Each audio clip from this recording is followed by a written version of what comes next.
ఈరోజు మనం వృషభ రాశిలో స్థితి పొందిన శనిగ్రహ ఫలితాలు ఎలా ఉండి తెలుసుకుందాం. ముఖ్యంగా వృషభ రాశి కాలచక్రంలో చూసుకుంటే కనుక వృషభాధిపత్యం ఉంటుంది. వీళ్ళు ఏంటంటే స్థిర రాశి, పైగా మొండిగా పనిచేయటం అనమాట. పనిచేసే విషయంలో ఏంటంటే ఇక్కడ ఎక్కువ ఆలోచన లేకుండా స్థిరంగా పనిచేసే గుణం అనేది వీళ్ళు అలవర్చుకోవాలి, నిదానంగా ఉండాలి. రెండోది, ఇక్కడ చంద్రరాహువులు ఉచ్చ స్థితిని పొందుతున్నారు కాబట్టి వీళ్ళు పైగా స్థిర రాశి. వీళ్ళు ఎక్కడైనా సరే ఏ ఉద్యోగం చేద్దాం అనుకున్నా కూడా, ఏ సెక్టార్లో ఉన్నా కూడా ఆ ఫీల్డ్లో ఎక్కువ కాలం కొనసాగాలి. ఆ ఫీల్డ్ని వదిలిపెట్టకూడదు. తొందరగా డ్రాప్ అయ్యి వేరే పనులు చేద్దాం, ఆ పనులు చేద్దాం, ఇది బాగోలేదు, ఇది ఇలా ఉండకూడదు. వాళ్ళ జాతకంలో వృషభ రాశిలో శని స్థితి పొందితే కనుక ఎక్కువ సమయం, ఎక్కువ కాలం పాటు ఒకే ఫీల్డ్లో ఉండాలి. వీలైతే ఒక కంపెనీలో జాబ్ చేస్తున్నారు, అదే కంపెనీలో ఎక్కువ కాలం జాబ్ చేయాలి.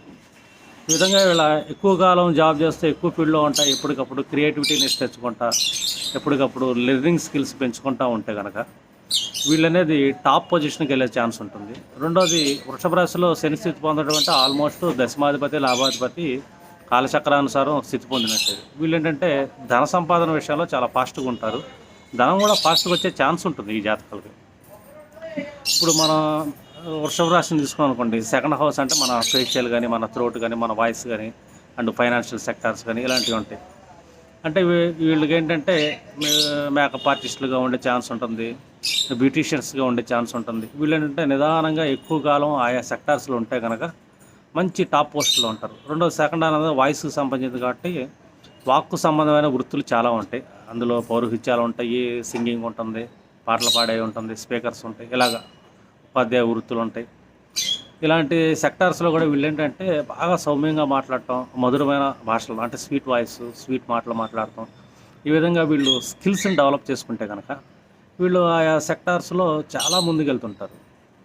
రెండోది ఏంటంటే ఇది సెకండ్ శని అష్టం మీద దృష్టి ఉంటుంది కాబట్టి అక్కడి నుంచి మళ్ళీ మనం తీసుకున్నాం అనుకోండి చతుర్థం మీద కూడా దృష్టి వెళ్తుంటుంది కాబట్టి లాభస్థానాలని చూస్తుంటాడు. అంటే వీళ్ళు ఎప్పుడైనా సరే ఫైనాన్షియల్ సెక్టార్స్లో కానీ, బ్యాంకింగ్ సెక్టార్స్లో కానీ వన్స్ ఒక సెక్టార్ వెళ్తే కనుక, లేదు సిఏ చార్టెడ్ అకౌంట్ సెక్టార్స్లో కానీ, ఆడిటింగ్ చేసే విషయాలు కానీ, అదే ఫీల్డ్లో ఒకే కంపెనీలో ఎక్కువ కాలం కొనసాగాలి.